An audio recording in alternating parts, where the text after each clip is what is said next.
बस भाई, बाज़ औक़ात मेरा दिमाग भी घास चराने चला जाता है। ये मेरे पास मोबाइल आया था, वीवो V17।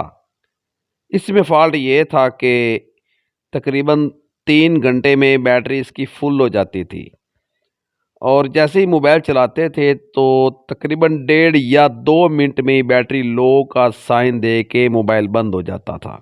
मैंने इसका फ़ॉल्ट हल कर लिया है, तो सोचा वीडियो बना दूँ। जो मैंने इस पे काम किया है वो मैं आपको दिखा देता हूँ। मोबाइल को मैंने चेक किया था, किसी भी किस्म की शॉर्टेज नहीं थी। ये जो बैटरी है ना, इसके अंदर मैं आपको एक चीज़ दिखाता हूँ।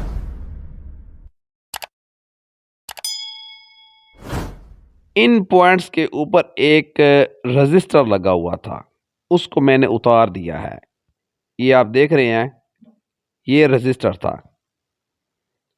इसको उतारने के बाद पॉइंट्स को शॉर्ट कर दिया है जंपर वायर के ज़रिए।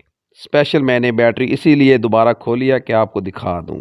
अब इस मोबाइल का फ़ॉल्ट बिल्कुल हल हो चुका है, अब मोबाइल बंद नहीं हो रहा।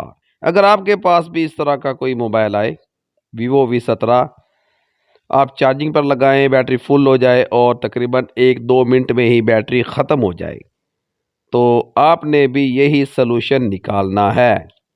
आपने भी इसी तरह मोबाइल को ठीक करना है।